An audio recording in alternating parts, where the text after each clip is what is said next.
Hi student. GIT का online class में आप सबका स्वागत है।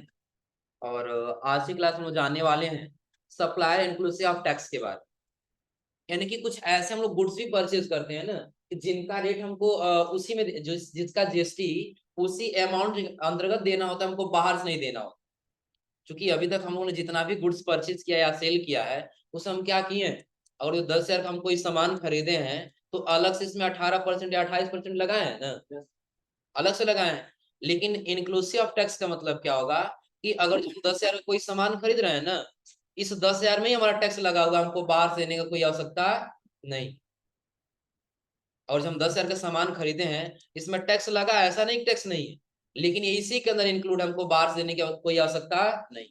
और इंक्लूसिव यानी कि इसके पहले जो भी हम लोग पढ़ रहे थे वो क्या था, 10,000 का आप सामान खरीदिए, फिर अलग से आप इस पे 18% लगाइए। और जो सेंट्रल टैक्स स्टेट टैक्स लगाएंगे तो 9% और जो आईजीएसटी लगाएंगे तो 18%। हाँ वही लगेगा, या तो 12%, 18%, 28% वही लगेगा। लेकिन अंतर बस ये है कि आपका वो अमाउंट उसी में इंक्लूड रहेगा, आपको अलग से देने की आवश्यकता नहीं। जैसे और जो 10,000 का आप सामान खरीदे हैं ना, 18% जीएसटी इसी के अंदर लगा हुआ है, आपको अलग से जोड़ के देने की आवश्यकता नहीं। यानी कि अमाउंट आपको कितना देना है, 10,000 ही देना है। जैसे देखिए इसमें कह रहा है सप्लायर इंक्लूसिव ऑफ टैक्स में कि जब हम गुड्स को सेल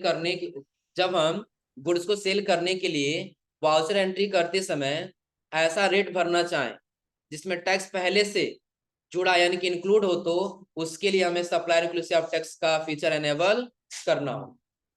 यानी कि जब हम क्या करेंगे, ऐसा रेट भरना चाहते हैं जिसमें टैक्स पहले से ही जुड़ा हो, उसके लिए हम किस फीचर का यूज करेंगे, सप्लाई इंक्लूसिव ऑफ टैक्स।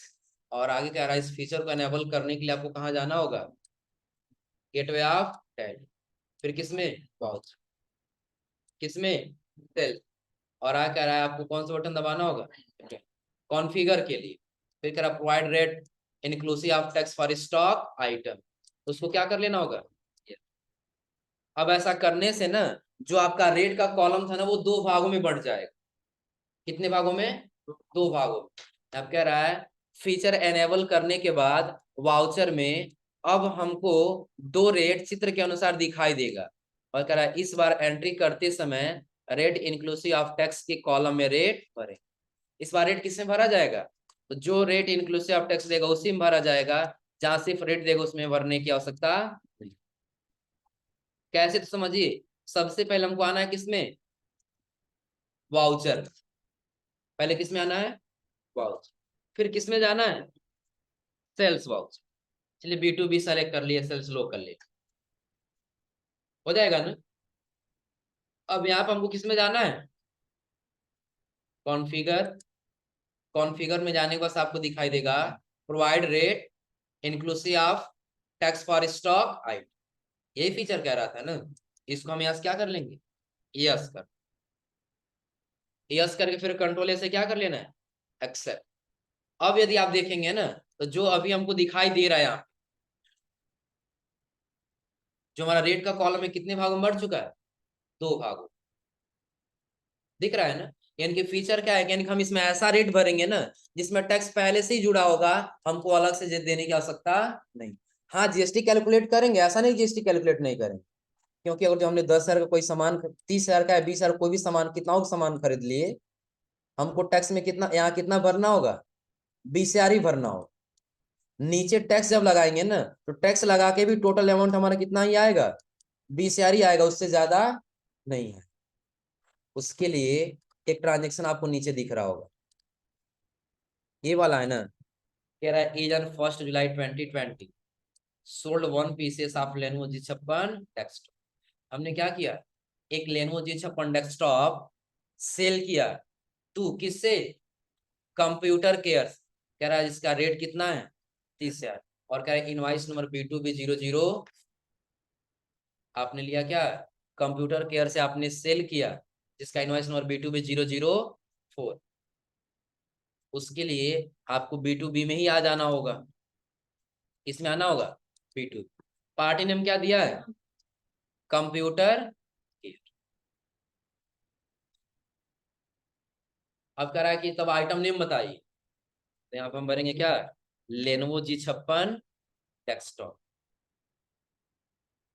इस पीस बटन दबाएंगे तो बस एक पीस बचा हुआ है, कहाँ पे, शॉप पे। क्वांटिटी कितना पीस है, एक पीस। तो रेट हमको क्या है, इस वाले रेट में भरना है, सिर्फ रेट वाले में। कहाँ भरना होगा, जहां पे इंक्लूसिव ऑफ टैक्स दिया है वहीं भरना। यहाँ हम भर लेंगे कितना, 30।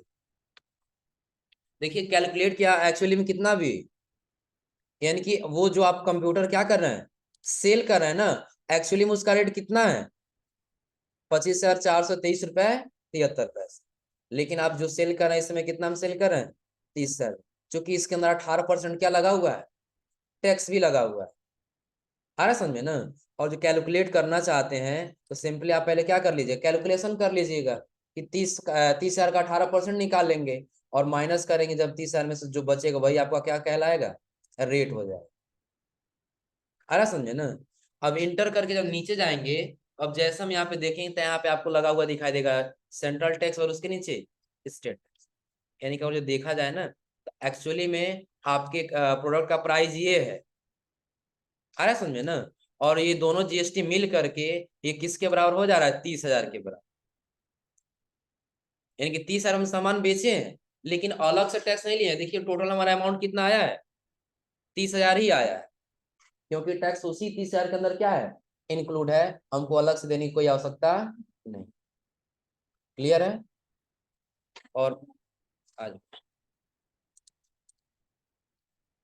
हो जाएगा ये ना। कंट्रोल एस इसको क्या कर लेंगे, ये फीचर एनेबल करने के लिए हम कहाँ गए थे, सेल्स वाउचर के अंतर्गत। और फिर कहाँ गए, कॉन्फ़िगर। और यहीं पे हमको ऑप्शन दिखाई दे रहा था, प्रोवाइड रेट। आ जाओ, provide rate inclusive of tax for stock item. इसको क्या कर दिए, यस। यस करके फिर कंट्रोल से क्या कर लिए, Yes। हो जाएगा, कर ले जाएंगे सभी लोग। चल अब अगला देखिए क्या कह रहा है, सेल्स ऑफ एसेट्स। एसेट्स लगभग आप लोग पढ़े हैं ना, क्या होता है एसेट, संपत्ति। पहले तो हम क्या करते हैं, एसेट्स परचेज कर रहे थे अपने बिजनेस को चलाने के लिए। अब उस एसेट्स की हमको आवश्यकता नहीं है तो क्या करना होगा, बेचना ही होगा ना। तो अब हम अपने एसेट्स को क्या करेंगे, सेल करेंगे। कह रहे हैं यहाँ पे प्रायः एसेट्स को सेल करने के लिए जनरल वाउचर का प्रयोग किया जाता है। किस वाउचर का प्रयोग करते हैं, जनरल वाउचर। जिस दिन हम वाउचर सिर्फ पढ़ा रहे थे ना, उस दिन बताए थे कि जनरल वाउचर का यूज कब करते हैं, कि चाहे एसेट्स को परचेज करना और चाहे एसेट्स को क्या करना, सेल करना। तो यहाँ पे जब एसेट्स को सेल करें तो किसका यूज कर सकते हैं, जनरल वाउचर का। और आगे कह रहा लेकिन इस मोड का प्रयोग करके हम सेल्स वाउचर में ही एसेट्स को सेल कर सकते हैं। जिसमें आप लोगों ने एक मोड पढ़ा था, एज वाउचर। क्या पढ़े थे, एज वाउचर। तो एज वाउचर मोड का यूज करके हम सेल्स वाले में ही क्या कर सकते हैं, इसको सेल कर सकते हैं। जो आगे कह रहा है इसमें क्या, लेकिन किसी भी एसेट्स को सेल करने से पहले डिप्रिसिएशन चार्ज करना जरूरी होता है। समझ लीजिएगा डिप्रिसिएशन क्या है, कि जब भी हम कोई गुड्स परचेज, अपना एसेट्स परचेज किए हैं ना, और परचेज करने के बाद से उस एसेट्स को जब सेल करेंगे तो कुछ न कुछ उसमें चार्ज क्या किया जाएगा, माइनस किया जाएगा। आया समझ में ना। जैसे अगर जो आप कोई भी प्रोडक्ट खरीद लिए 10,000 में और जब उसको यूज करने के बाद से बेचेंगे, क्या वो 10,000 में ही बिकेगा, कुछ चार्ज कम होगा ना। सपोज कि उसका डिप्रिसिएशन लग गया कितना, हम मान लेते हैं इसमें चार्ज कट गया 1,000। कितना ये परसेंटेज के रूप में होता है। और एक साल पे 10% चार्ज करता है पूरे किसी भी एसेट्स का। एक साल में कितना परसेंट, 10% चार्ज करता है। अब यहाँ ध्यान दीजिए, हम सपोज कि हम इसको एक साल में ही बेच रहे हैं। कितना बेच रहे हैं, एक साल में। हम मान लें कि टोटल कितना हो गया, 1,000 इसका डिप्रिसिएशन चार्ज कट गया। 1,000 क्या कट गया, डिप्रिसिएशन। तो अब ये प्रोडक्ट का टोटल वैल्यू कितना है, 9,000। लेकिन वो कह रहे नहीं, हम आपको 9,000 नहीं देंगे, हम आपको 8,000 या फिर 85,100 ही देंगे। आ रहा समझे ना। फिर 500 उसने क्या किया, डिप्रिसिएशन चार्ज कटने के बाद से भी तो अमाउंट कम किया ना। ध्यान रखिएगा कि जो अगर जो हम क्या करेंगे, डिप्रिसिएशन के माध्यम से हटाएंगे अमाउंट, यही घटाया है ना, कि 10,000 का सामान था तो 10% डिप्रिसिएशन लगा तो उसका क्या हो गया, 1,000। अब ये 1000 क्या हो गया उसका डिप्रिसिएशन, और बाकी इसके बाद से जो अलग से हटाएगा वो हो जाएगा प्रोविजन। क्या हो जाएगा? प्रोविजन, जिसको प्रोविजन फॉर डिप्रिसिएशन कहा जाता है, कि उस गुड्स को सेल करते समय भी अगर जो अदर कोई एक्सपेंस हुआ वो फिर किस में आ जाएगा? Provision for depreciation. तो अब यहाँ पे समझ लीजिए, कह रहा है ये चीज कि जब भी आप किसी एसेट्स को सेल करेंगे ना, उसमें आपको डिप्रिसिएशन चार्ज करना क्या होगा? जरूरी होगा। कह रहा है जिससे एसेट्स को सेल करने से होने वाले प्रॉफिट या लॉस को बुक्स ऑफ अकाउंट में रिकॉर्ड किया जा सके। कि जब भी हम कोई एसेट्स को क्या करेंगे? सेल करेंगे ना, उस पर क्या लगाएंगे हम? डिप्रिसिएशन चार्ज लगाएंगे। क्यों लगाएंगे डिप्रिसिएशन चार्ज? ताकि जो हम एसेट्स सेल कर रहे हैं उससे होने वाले प्रॉफिट या लॉस को हम क्या कर सकें? बुक्स ऑफ अकाउंट में रिकॉर्ड कर सकें। जब भी कभी आगे जरूरत हो तो हम आसानी से उसको क्या कर सकें? देख सकें, या फिर एक रिपोर्ट तैयार कर सकें। क्लियर है ना? अब देखिए एक ट्रांजेक्शन दे रहा है, कह रहा है as on 2 April 2021 computer has been sold for RS 25। कि आपने एक कंप्यूटर सोल्ड किया कितने रुपए में? 25,000। टू किससे? Computer empire. कह रहा डिप्रिसिएशन हैज बीन चार्ज 10%। कितना परसेंट लग रहा है इसका डिप्रिसिएशन? 10%। कह रहा before selling of fix asset, ये परसेंटेज के रूप में कुछ देता है इसका अमाउंट। हाँ वहीं पर है ना, जो भी होगा। जैसे 1 साल पे कितना लगता है इसका? 10% ही लगेगा ना। लेकिन अभी देखिए हम 1 साल में नहीं सेल कर रहे हैं, इसको हाफ ईयरली यानी कि 6 मंथ में सेल कर रहे हैं। यहाँ बता रहा है कि before selling of fix asset you have to calculate write and down value of computer. कि आप क्या करेंगे, जो कंप्यूटर का वैल्यू है ना उससे आप 10% क्या करेंगे? कंप्यूटर का वैल्यू डाउन करेंगे। It help to calculate profit और loss on sales of fix asset. कि यही क्या करेगा? कैलकुलेट करेगा कि आपका प्रॉफिट जो फिक्स एसेट सेल कर रहा है ना उसने आपका कितना प्रॉफिट हो रहा है फिर कितना लॉस हो रहा है। जो देखिए यहाँ पे दे रहा है सॉल्यूशन, पहले कह रहा है क्रिएट लेजर, पहला किसका? डिप्रिसिएशन। अंडर ग्रुप क्या रहेगा? Indirect expense. और दूसरा आपका बनेगा प्रोविजन फॉर डिप्रिसिएशन, जिसका अंडर ग्रुप क्या रहेगा? प्रोविजन। कह रहा है एसेट्स आर परचेज इन मई 2020, और कह रहा है and will be sold November 2020 after 6 month. कितने मंथ में बेच रहे हैं? 6 मंथ में। और आगे कह रहा है so half yearly depreciation will be charge on assets में। कि जो आपका 30,000 का जो कंप्यूटर खरीदे थे ना उस पे आप जब बेच रहे हैं तो 6 मंथ में बेच रहे हैं, तो 6 मंथ पे उसका डिप्रिसिएशन चार्ज कटेगा ना। देखिए यहाँ पे कैलकुलेट कर रहा है, 30,000 का कितना परसेंट निकाला? 10%। और उसमें डिवाइड कर दिया कितना से? यानी कि 6 मंथ में आप बेच रहे हैं, और डिवाइड कर दिया कितना से? 12 से। यानी कि 1 साल पे था तो ये डिवाइड अब लग गया कितने मंथ पे? 6 मंथ। तो इसका डिप्रिसिएशन निकल के आ गया कितना? 15। अभी आप ये सोच रहे हो कि ये कंप्यूटर हम परचेज कब किए थे? आप लोगों ने एक कंप्यूटर की एंट्री किया था 30,000, याद है? आज एक इसमें डे बुक में एक बार चेक कर लीजिए, डे बुक में और फिर परचेज में किए होंगे ना।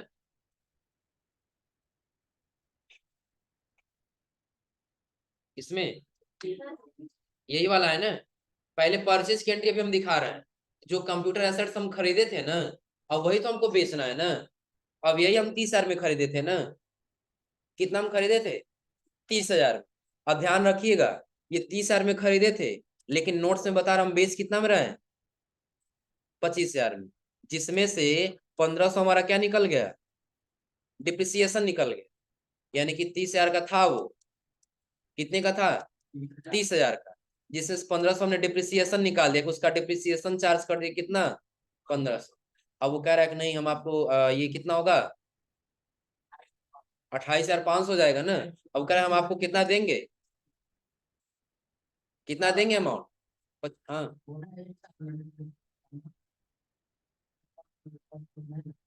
नहीं तो 6 मंथ का डिवाइड नहीं कर दिया यहाँ से 12 से, यहाँ पे डिवाइड नहीं किया 6/12 से। आया समझ में ना? अब कैलकुलेशन यहीं पे कर लिया, जैसे देखो ये डिवाइड नहीं किया होता 12 से ना, यहाँ ये 6 से, ये टोटल कितने मंथ पे लगता है? तब 12 पे लगता, तब टोटल कितने पे हो जाता है? 12 पे। लेकिन यहाँ पे कितने पे लगाया है? डिवाइड कर दिया 6 से, फिर ये कितने पे लगा है? सिर्फ 6 मंथ पे ही लगा है ना। अब यहाँ पे ध्यान दीजिएगा आगे। अब हमने 30,000 में खरीदा था, कितना में बेच रहे हैं हम? 25,000 में, जिसमें डिप्रिसिएशन लग गया कितना? 1,500। एक्स्ट्रा अमाउंट हम कितना छोड़ रहे हैं? तो लगभग 5 नहीं, 30,000 में खरीदे थे, 25,000 में बेच रहे हैं, तो 5,000 हो रहा है ना। 5,000 में से 1,500 हमारा क्या कट गया? डिप्रिसिएशन। तो बाकी का जो 3,500 रह रहा है वो क्या चला जाएगा? Provision for depreciation. अब इसकी एंट्री करने के लिए हमको किस में जाना होगा? तो सबसे पहले हम आ जाए किसमें? जनरल वाले में ना।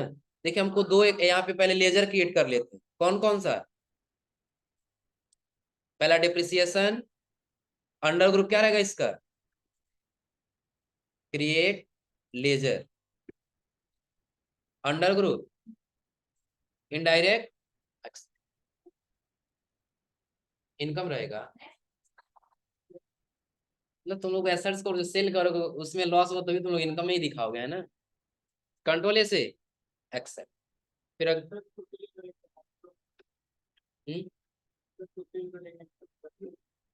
एसेट्स को सेल करेंगे इनकम होगा। हाँ हमको बोले इनकम होगा। हम्म? नहीं, अब इसमें एसेट्स की बात, यहाँ पे जमीन की बात नहीं किया जा रहा है। तो सुनो, वही तो बताया है ना कि जब हम एसेट्स को जब क्या करेंगे? सेल करेंगे, तो उसी के लिए हम डिप्रिसिएशन चार्ज लगाएंगे कि उस समय हमारा प्रॉफिट हो रहा है कि लॉस हो रहा है। आ रहा समझ में ना। अभी कुछ ऐसे हम गुड्स सेल करेंगे अपने एसेट्स को जहां पे लॉस होगा, कुछ ऐसे एसेट्स को सेल करेंगे जहां पे प्रॉफिट होगा। आ रहा समझ में? हम्म। वो अपने आप प्रॉफिट वाले में कैलकुलेट होकर चला जाएगा। अभी देखो इसके आगे हम रिपोर्ट भी चेक करेंगे जहां पे दिखाई देगा प्रॉफिट एंड लॉस अकाउंट में कि लॉस कितना हुआ या फिर प्रॉफिट कितना हुआ। आ रहा समझ में ना। अब चलिए, एक हमने लेजर बना लिया, दूसरा किस नाम से बनाना है? Provision provision for depreciation. Provision for depreciation भर लिए, इसका अंडर ग्रुप क्या हो जाएगा? प्रोविजन हो जाएगा ना। इसका हमने लिया प्रोविजन। कंट्रोल ए से क्या कर लिए? एक्सेप्ट। एक और बनाना होगा, प्रॉफिट एंड लॉस अकाउंट। अगला इधर आपको किस नाम से बनाना होगा? Loss on sales assets. एक बना लेंगे लॉस ऑन सेल्स एसेट्स, और इसका अंडर ग्रुप, इसका भी इनडायरेक्ट। अब ध्यान दो, अगर यही कुछ ऐसे एसेट्स हम सेल करते ना जिससे प्रॉफिट होता, हम यहाँ पे ले लेते, तब क्या? Profit on sales asset. इस एसेट्स को सेल करते समय कितना प्रॉफिट हुआ, और उसका अंडर ग्रुप हम क्या रखेंगे? इनकम रखेंगे। लेकिन अभी इसमें हमको क्या हो रहा है? लॉस होगा ना, इसलिए इसका अंडर ग्रुप क्या रखेंगे? अब कंप्यूटर हमको पता, हम खरीदे 30,000 में और बेच रहे हैं 25,000 में, तो क्या वहां पे प्रॉफिट हो रहा है? कोई लैंड एंड बिल्डिंग खरीदे थे हम 10,000 में, बेच रहे हैं 20,000 में, फिर वहां पे क्या हो रहा है? लॉस हो रहा है। पता हम ही को चलेगा ना। तो वही तो कंप्यूटर को हम बताएंगे ना। क्या किसी के पास है जी कंप्यूटर जो 20,000 में खरीदे से 30,000 में बेचा जाए? है किसी के पास? बताओ जी सर। तक सत्यम से खरीद लो तुम ही, 10,000 में खरीदो, 20,000 दे के खरीद लो तुम ही। तब क्या कह रहे हो? 30,000 32,000 में नहीं बेच सकते? अब इतना क्लियर है ना। अब चलो हम लोग आते हैं किसमें? General voucher. किस वाउचर में जाना होगा? जनरल वाउचर में। ये आप सेवन किस में आ जाएंगे? General voucher. अब आप बताइए, एसेट्स को हम सेल कर रहे हैं ना, तो डेबिट दिया है, तो डेबिट में पाने वाला कौन होगा? पाने वाला कौन होगा? जिससे सेल कर रहे हैं वही पाने वाला होगा ना। कौन है? Computer empire. तो ले लेंगे यहाँ पे, कौन हो जाएगा? Computer empire. कह रहा ऑन अकाउंट के न्यू रेफरेंस के अगेंस्ट रेफरेंस, हम न्यू रेफरेंस ले लेंगे। कितना पैसा दे रहा है ये हमको? 25,000 दे रहा है। कितना दे रहा है? यहाँ पे जो डेबिट दिया है ना, क्रेडिट दिया है, इसको भी क्या करेंगे? डेबिट। चूंकि जो हमारा यहाँ पे क्या लगेगा? प्रोविजन दे रहा है ना, प्रोविजन और डिप्रिसिएशन। डिप्रिसिएशन और प्रोविजन हमारा क्या हो जाएगा? एक्सपेंस में ही तो जा रहा है ना। और एक्सपेंस किस अकाउंट में जाता है? नॉमिनल और नॉमिनल में जब व्यय होता है यानी कि एक्सपेंस होता है, उस अकाउंट को क्या करते हैं, डेबिट। तो यहाँ पे हम इसको क्या करेंगे, पहला ले लिए किसको, प्रोविजन फॉर डिप्रिसिएशन। इसका अमाउंट ले लिए कितना, 15। इसको भी क्या करेंगे, डेबिट। और डेबिट हम कर दे किससे, डिप्रिसिएशन कितना लग जाएगा इसका, 35।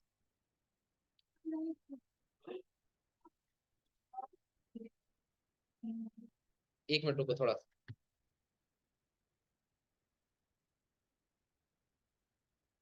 हाँ अभी लॉस में दिखाना है ना 3500, यहाँ पे ले लेंगे क्या, लॉस ऑन सेल्स एसेट। ये कितना चला जाएगा, 35। अब एक क्रेडिट हो जाएगा हमारा क्या, क्या जा रहा है हमारे बिजनेस से, कंप्यूटर एसेट्स जब बिजनेस से जाता है तो उसको क्या करते हैं, क्रेडिट। तो पहले कितने का था, 30,000 का कंप्यूटर था ना, अब इसका अमाउंट क्या हो गया है, जी हो जाएगा।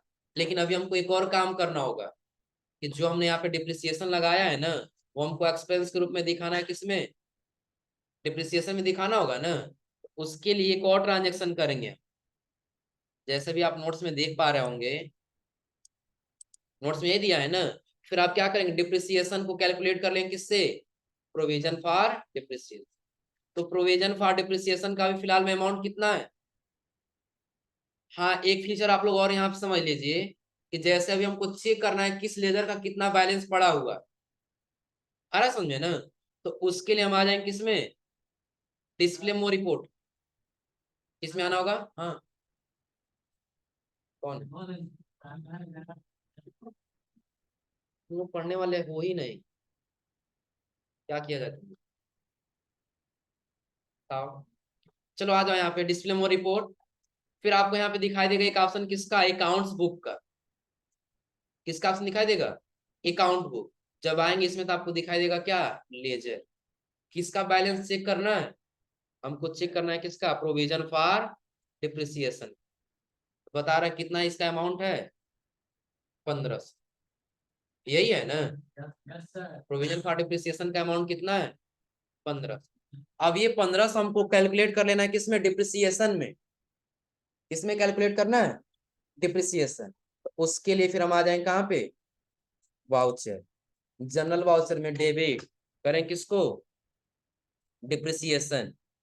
कितना अमाउंट, 1500। और किससे, प्रोविजन फॉर डिप्रिसिएशन। अब देखिएगा अब ये प्रोविजन फॉर डिप्रिसिएशन का अमाउंट कितना हो गया है, 0। अब ये किसमें चला गया है, डिप्रिसिएशन। और डिप्रिसिएशन का अंडर ग्रुप क्या है, एक्सपेंस है ना। तो अब हम चेक कर लेंगे profit and loss account, alt के साथ F1 बटन, और फिर आ जाएंगे नीचे। अब यहाँ देखिए एक्सपेंस आपको दिखाने लगा यहाँ पे डिप्रिसिएशन का 1500, नीचे यहाँ पे दिख रहा होगा आपको, डिप्रिसिएशन का कितना अमाउंट दिख रहा है, 1500। यदि यही हम जनरल का ट्रांजेक्शन डिलीट कर देना, जो डे बुक में जो जनरल का ट्रांजेक्शन किए 1500 वाला ना, अगर ये डिलीट कर देंगे तो ये हमारा किस में दिखाई देने लगेगा, फिर आ जाएंगे किसमें, प्रॉफिट एंड लॉस अकाउंट में, अल्ट अल्ट के साथ F। तो जो अभी हमको एक्सपेंस में दिखाई दे रहा है ना, वो भी किस में दिखाई देने लगा, एसेट्स वाले में दिखाई देने लगेगा। क्योंकि हम उसको सेल किए तो हमारा एक्सपेंस ही हुआ है डिप्रिसिएशन ना। कितना एक्सपेंस हुआ है, 1500। और जब नीचे आएंगे ना तो बताएगा आपका इसमें लॉस भी हुआ है।